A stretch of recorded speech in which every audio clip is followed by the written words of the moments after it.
Assalomu alaykum, hurmatli kuzatuvchilar.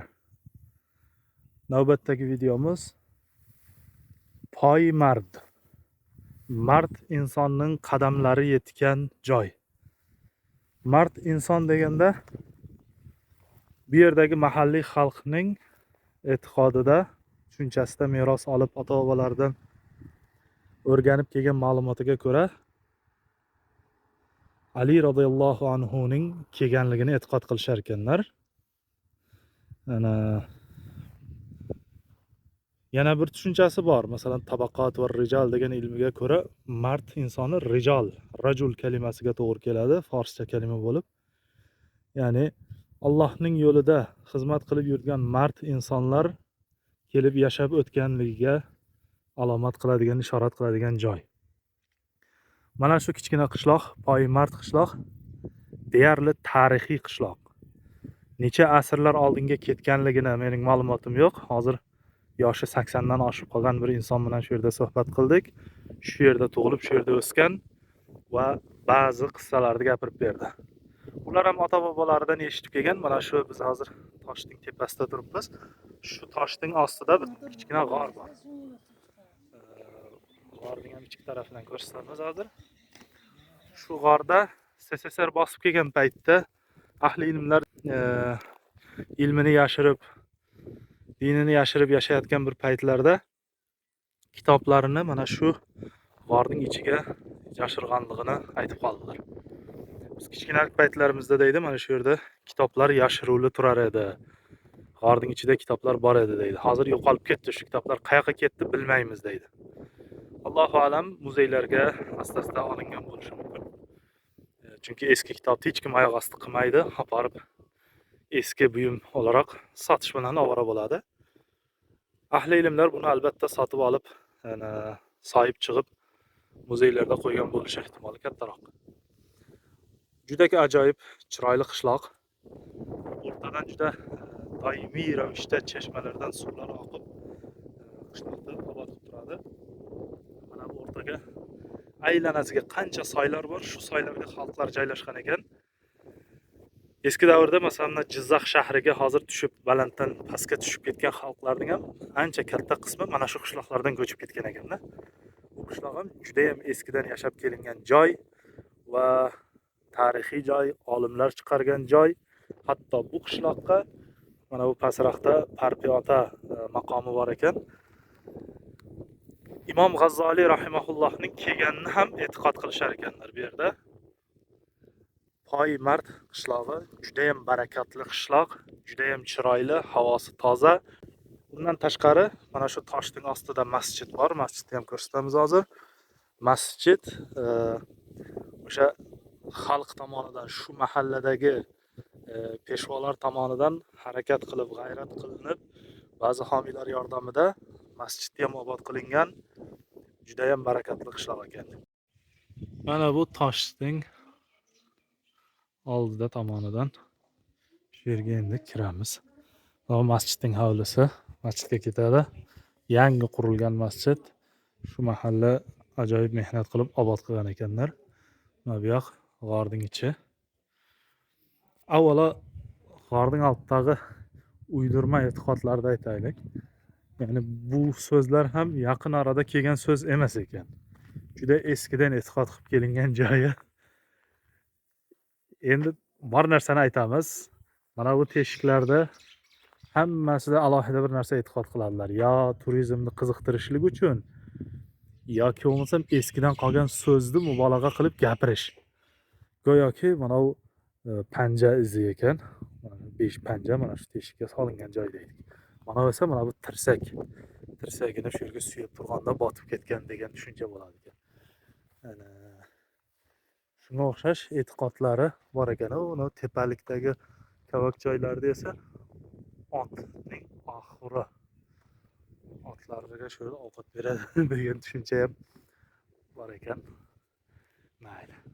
Endi g'orga kiramiz. Bizga ta'sirli qissalardan biri mana shu g'orning eshigining og'zida. Boya otaxon mana shuni gapirib berganda, kichkinalik paytimizda deydi, mana shu g'orga kirib kelib o'ynar edik. Mana shu kirgan joyida mana bu kavakchaylar bor masalan. Ana bu taraflar bor.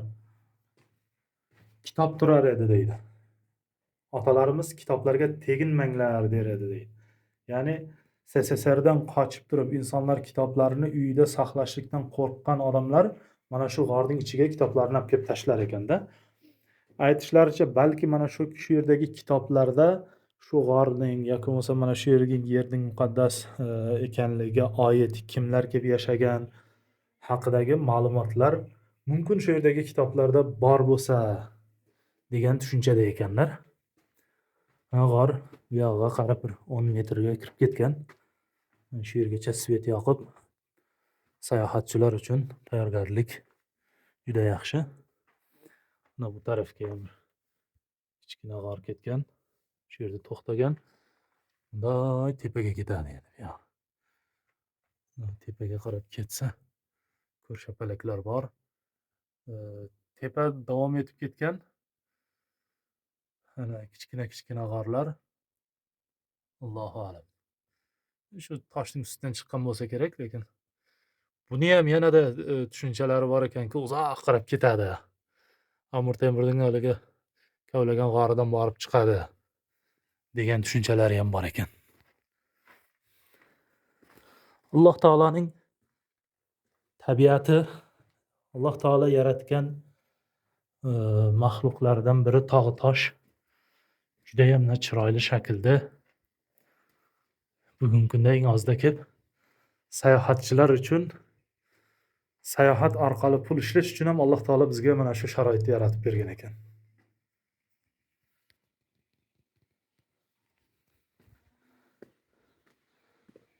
Poymard mahallasida.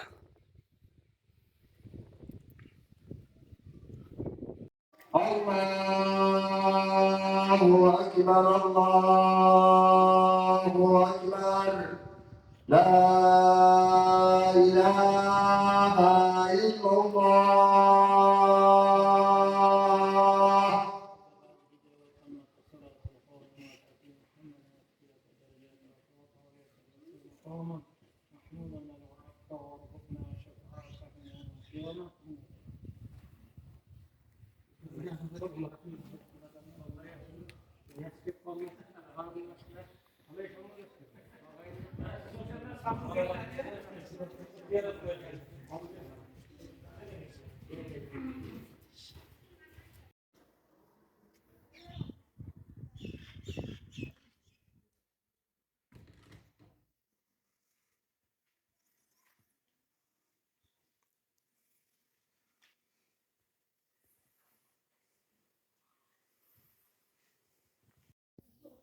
Hep bana o adam.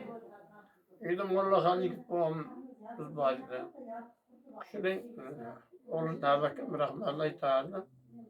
Atam rahmetli katta sandığa barcha kitoblarini soldi.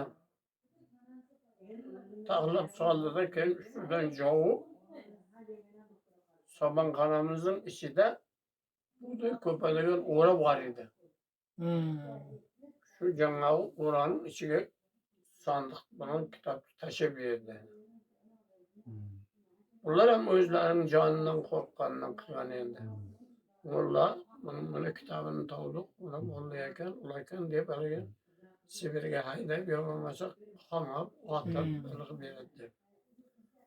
Shunaqalar juda ko'p bo'lganda, ko'p kitoblar shu yo'q ekan.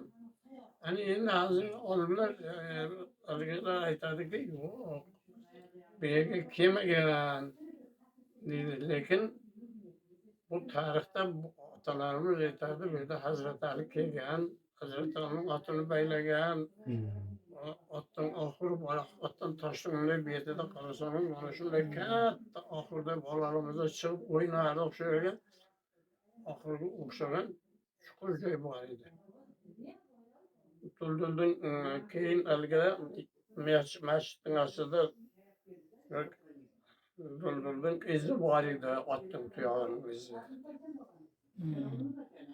Endi hamma hozir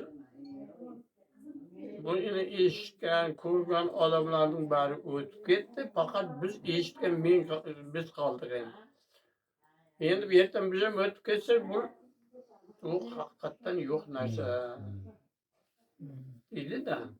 Yani şu kitapta ko'rganlardan siz kaldınız. Men ko'rganlarda men qoldim. Mana Evet.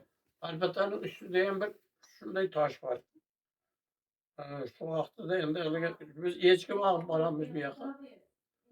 Shu toshning ostida ham shunday ko'p g'or bor. Ana shunda ham kitoblar turardi shu yerda. Ko'p kitob uyuli olib borib shu yerga tashlagan kitoblar. Endi u qaysi bir mollaniki u bechora. Qaysi molla qachon vaqt yiqqan, qachon vaqt o'qigan bechora. Zamonaning zayli bilan, zamonaning zo'rligi bilan bu kitoblarni shu yerga olib borib tashlagan.